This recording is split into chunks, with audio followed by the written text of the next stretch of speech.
Тема нашей сегодняшней пресс-конференции – немотивированные отказы исполкома Симферопольского городского совета в проведении массовых мероприятий крымскими татарами в центральной части города Симферополя как демонстрация дискриминационной политики крымской власти по отношению к крымско-татарскому народу.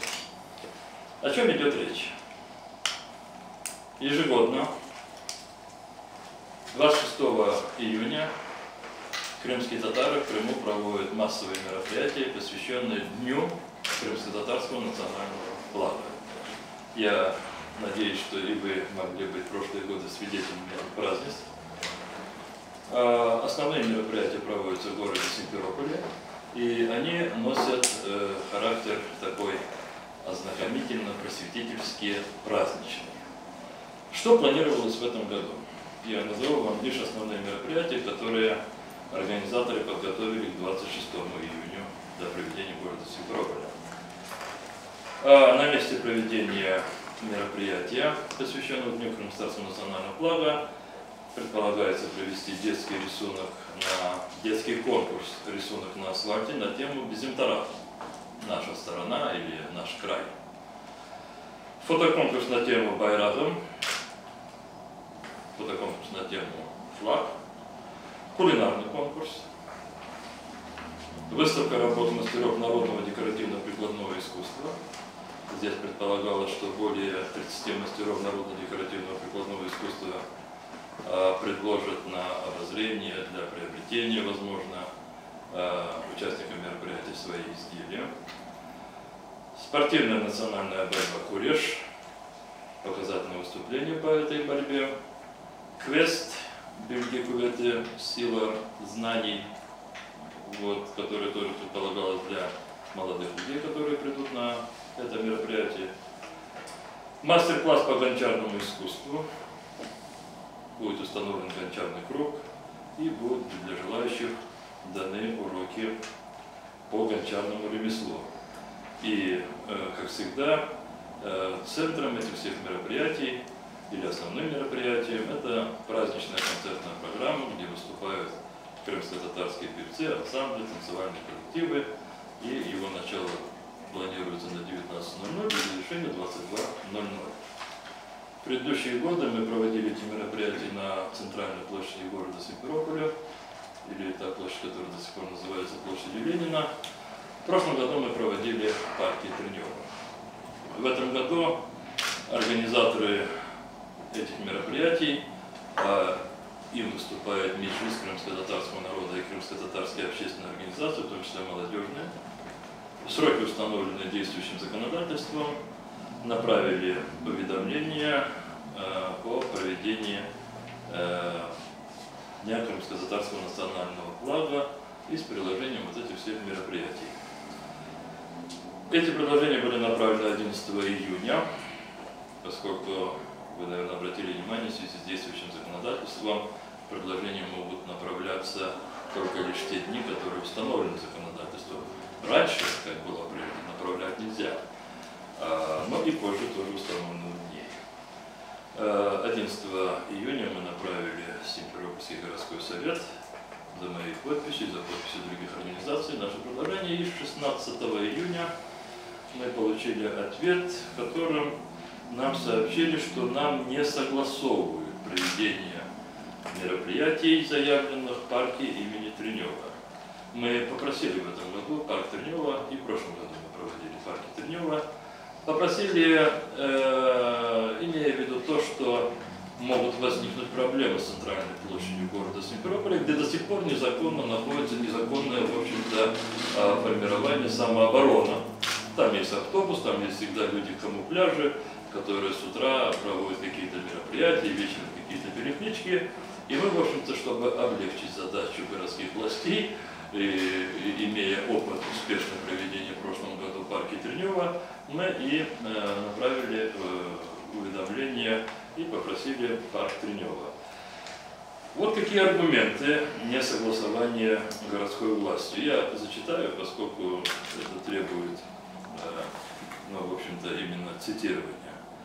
В парке имени Тренева в настоящее время функционируют детские игровые площадки, аттракционы, особенно востребованные во время школьных каникул. Проводятся занятия, конкурсы, выставки и другие мероприятия с участием сотен детей. В музыкальной школе проходит набор учащихся на 2014-2015 учебный год, прослушивание. И скопление большого количества людей на ограниченной территории, не предназначенной для размещения дополнительно заявленного количества участников, может создать условия для нарушения общественного порядка, прав и законных интересов других граждан. И нам, не согласовывая парк Тернева, предлагают провести заявленное нами мероприятие в парке Салгирка по улице Гурзувской. Но мы исходили из того, что парк Салгирка на улице Гурзовской — это место, где действительно проводятся массовые мероприятия, но они проводятся совершенно иного содержания, иной направленности и иного, может быть, образа поведения людей, которые участвуют в этих мероприятиях. Это практически место для проведения мероприятий, больше похожих на пикники и так далее. И, в общем-то, не соглашусь с таким предложением. На другой день, на второй день, 17 июня, мы подали теперь заявление, раз парк Тренева нельзя, дайте нам центральную площадь города Симферополя. Нам не согласовали и это место, поскольку, как сообщает исполнительный комитет, 11 июня, то есть первый день, когда можно было подавать заявление, поступило уведомление общественной организации «Русская община Крыма», и было согласовано проведение 26 июня 2014 года с 9:00 до 21:00 на площади Ленина мероприятие марафона в рамках встречи гуманитарного каравана колонны автотранспортных средств Мордовия-Крым. Соответственно, по этой причине Симферопольский городской совет не может согласовать организаторам проведения нам, то есть этого мероприятия, и предлагают теперь нам провести заявленную дату и время в микрорайоне Ак-Мечеть на территории, прилегающей к мечети. Мы имеем вот эти два таких уведомления в ответ на наши письма со стороны исполнительного комитета Симферопольского городского совета. Также 16 июня организаторы, молодежные организации крымско-татарские подали в горисполком уведомление о намерении провести автопробег в рамках культурно-массового мероприятия, посвященного празднованию Дня крымско-татарского национального флага 26 июня 2014 года. Но здесь в ответе очень долго и длительно изложили нам все требования действующего законодательства, и нам не согласовали заявленные маршруты и предложили изменить его, исключив центральные улицы города, при этом не указав, какие улицы города Симферополя относятся к центральным улицам города Симферополя. Уважаемые журналисты, вот мы на сегодня, накануне проведения этих мероприятий, они будут проведены 26 июня, имеем ситуацию, когда участники будущего мероприятия, так и его организаторы за несколько оставшихся дней, так и неведение о том, где в конце концов это мероприятие будет проведено. Мы еще находимся в стадии согласования с Симферопольским городским советом. Хотел бы обратить ваше внимание, что действующее законодательство, которое сейчас распространяется и на территорию Республики Крым, действительно, в отличие от нашей прежней с вами жизни, имеет такую специфику, когда власти могут отказывать бесконечно, и организаторы могут пытаться также длительно согласовывать место проведения мероприятия, и участники, организаторы мероприятия могут достигнуть соглашения буквально там, скажем, за несколько часов даже до проведения самого мероприятия. По крайней мере, так показывает опыт Санкт-Петербурга и Москвы. Это вот такая особенность, которая, скажем, стала реальностью действующим законодательством. Но мы понимаем, что все зависит от людей. И, в общем-то, чиновники в состоянии, опираясь на действующее законодательство, или усложнять жизнь обществу, или, в общем-то, создавать нормальные условия для соблюдения всеми, в том числе неотъемлемых прав человека. Я хотел бы обратить ваше внимание, что Симферопольский горисполком не впервые поступает так именно с уведомлениями крымских татар. И самое, в общем-то, циничное отношение крымских властей было продемонстрировано накануне проведения мемориальных траурных мероприятий память жертв геноцида крымско-татарского народа. И вы знаете, что впервые за 23 года мы не имели возможности провести всекрымский траурный митинг на центральной площади города Симферополя, и проводили мы его в одном из мест компактного обустройства крымс-татар, в частности, в поселке, микрорайоне Ахмечет, на площади, прилегающей к мечети, как написано в одном из ответов и в нашем настоящем случае. Я хотел бы заметить о том, что вынесение в темы нашей пресс-конференции именно немотивированные отказы исполкома Симферопольского городского совета мы рассматриваем как демонстрацию крымскими властями вообще такого специальной политики дискриминации крымских татар. Очевидно, и об этом мы уже можем говорить, опираясь на все эти факты, крымским властям совершенно не по нраву, когда общественность может проводить в центре города в соответствии с действующим законодательством общественные мероприятия, которые ими, властями, считаются неприемлемыми или нежелательными. В данной ситуации пока нежелательность проявляется исключительно по национальному признаку. 16 июня я выступал на одном из мероприятий, проведенных в Женеве, в Совете по правам человека Объединенных Наций, где освещал ситуацию с обеспечением прав человека в Крыму. В том числе я приводил в качестве такого вопиющего примера вопиющей дискриминации прав человека отказ в проведении мемориальных мероприятий 18 мая на центральной площади города Симферополя. Вообще все приведенные примеры дискриминации прав человека, они вызвали большой интерес, в том числе и у представителей российского представительства в Организации Объединенных Наций, функционирующего в Женеве. Как я могу теперь исходить, полагаясь на свое общение с российскими дипломатами, в случае запрета 18 мая проведения мемориальных мероприятий, посвященных памяти жертв депортации крымского народа, он, в общем-то, достаточно негативно был встречен и в официальных российских кругах. По крайней мере, дипломаты пытались каким-то образом, хотя бы задним числом, обосновать якобы необходимость принятия такого решения. И, конечно, когда дипломаты пытались как-то, понятно, это их роль, защищать собственное государство, когда они пытались объяснить присутствующим многим другим дипломатам из других стран о том, что полеты военных вертолетов на низкой высоте над митингующими — это есть обеспечение их безопасности личной, конечно, в зале стоял гомерический хохот. Я хочу сказать, что и эти случаи, которые происходят с запретом проведения Дня крымско-татарского национального флага, они будут широко освещены.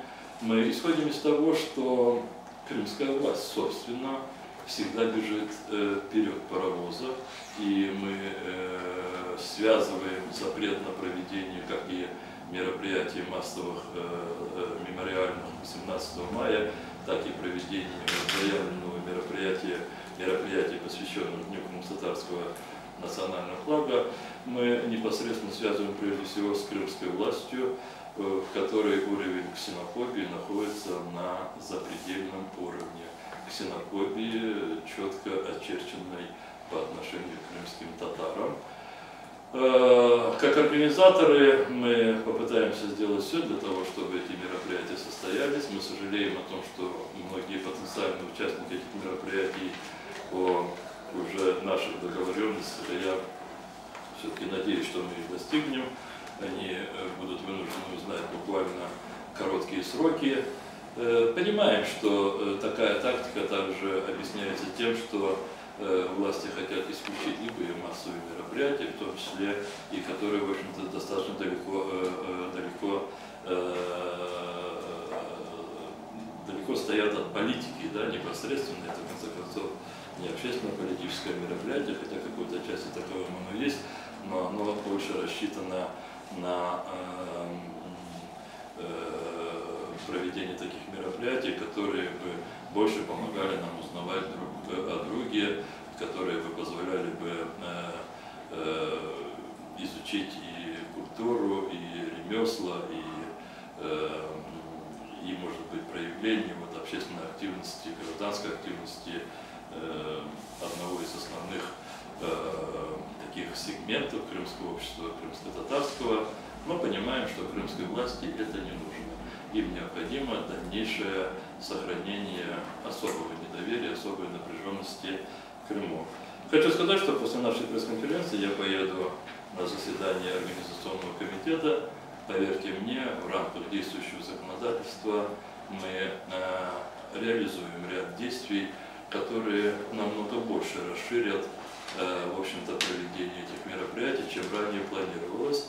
Я думаю, что 26 июня практически во всех местах Крыма и в районах Крыма проведение этого праздника будет, ну, скажем так, в таких видимых формах для всего крымского общества, включая наших соседей, русских, украинцев. Мы надеемся на то, что эти мероприятия будут, ну, скажем так, дальше укреплять крымское общество. Мы эти мероприятия готовим. Они будут для власти, может быть, немного неожиданными, но они будут в рамках закона. Вот и все.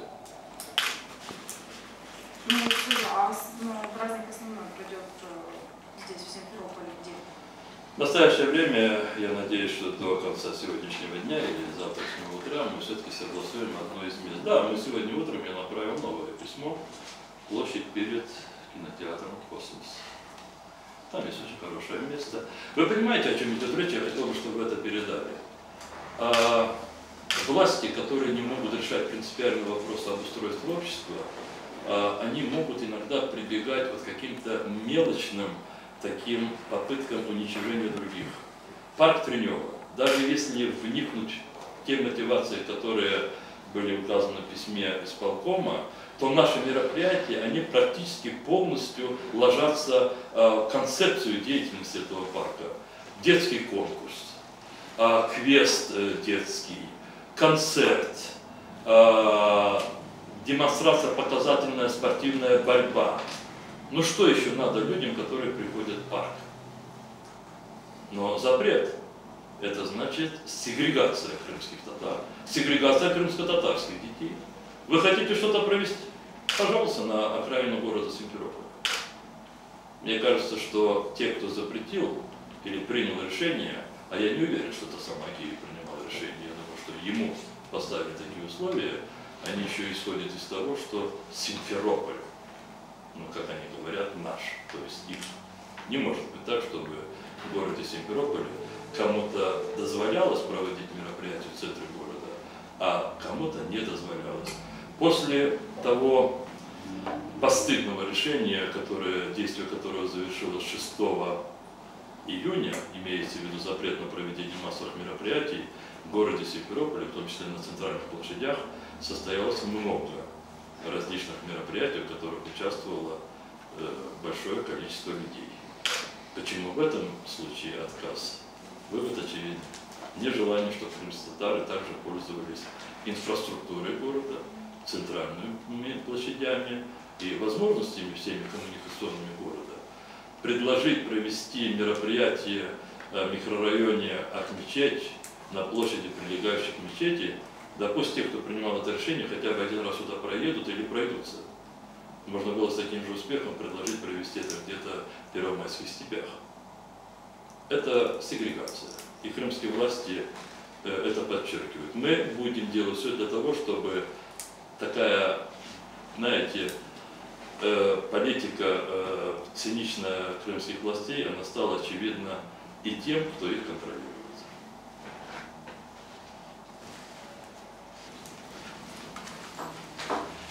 большое всем спасибо.